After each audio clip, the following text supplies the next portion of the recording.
Assalamualaikum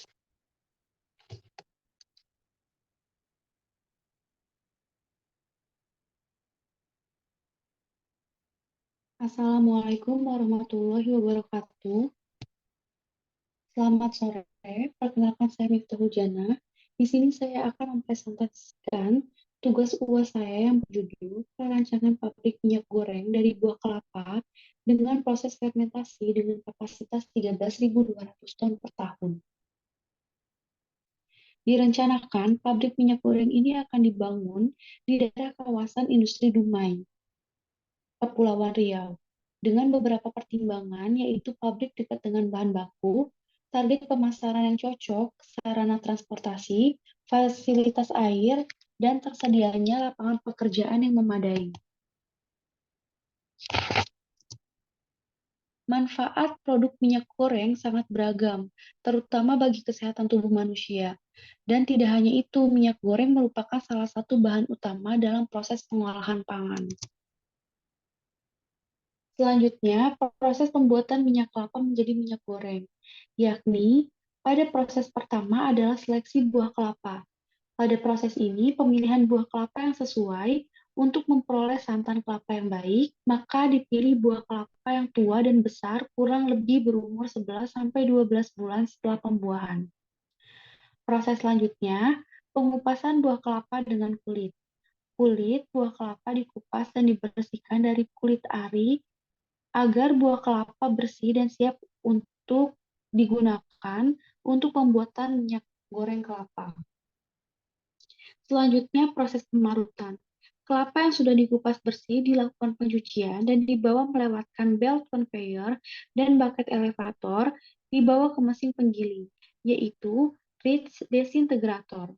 Kelapa diparut untuk menghasilkan bagian-bagian kecil sesuai dengan ukuran yang dibutuhkan untuk memperoleh santan. Hasil parutan yang didapat mempengaruhi jumlah santan yang dihasilkan, di mana semakin kecil parutan, maka akan semakin banyak santan yang diperoleh. Begitupun sebaliknya. Namun, jika ukuran kelapa parut sangat kecil, maka akan mempersulit pada saat proses pemerasan, dan santan yang diperoleh juga mengandung banyak solid. Selanjutnya, proses penambahan air dan pemerasan. Kelapa parut yang dihasilkan oleh Ritz Desintegrator dimasukkan ke dalam screw press. Di sini parutan kelapa akan dipres dan dengan penambahan air untuk menghasilkan santan. Agar santan dihasilkan maksimal, maka diberi air panas dengan suhu 30 derajat Celcius dan dilakukan penekanan dan pengepresan, maka akan menghasilkan santan. Selanjutnya, proses pemisahan krim dan skim. Setelah menghasilkan santan, santan ditampung pada tangki untuk didiamkan sampai terpisah antara krim dan skim. Pada tangki ini, krim akan dialirkan ke dalam proses selanjutnya, sedangkan skim tidak digunakan, maka skim akan ditampung dan dimanfaatkan untuk lainnya. Selanjutnya, proses fermentasi. Krim yang didapat hasil pemisahan dimasukkan ke dalam fermentor. Di alat ini, krim akan diubah menjadi minyak dengan ditambahkan katalis, yaitu ragi, dan didiamkan selama 18 jam hingga menghasilkan minyak. Pada proses ini mendapatkan 3 lapisan, yaitu minyak pada lapisan atas, blondo, dan air pada lapisan bawah. Selanjutnya pada pemisahan tahap 1. Dari hasil fermentasi yang merupakan minyak, blondo, dan air dimasukkan ke dalam dekanter 01 untuk memisahkan minyak dari blondo dan air. Minyak akan masuk ke dalam tangki penampung. Selanjutnya proses penyaringan. Blondo dan air yang dihasilkan dari pemisahan minyak pada dekanter dimasukkan ke dalam tangki, kemudian dilakukan penyaringan antara blondo, air, dan minyak di alat filter press.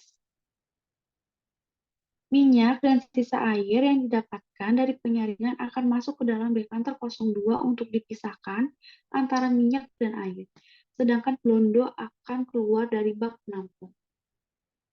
Selanjutnya, proses pemisahan tahap 2. Setelah disaring di filter press, air dan minyak akan dipisahkan dengan alat dekanter 02. Pada proses ini akan menghasilkan minyak yang tidak mengandung air yang akan dialirkan ke dalam tangki penampungan. Sekian presentasi dari saya. Terima kasih.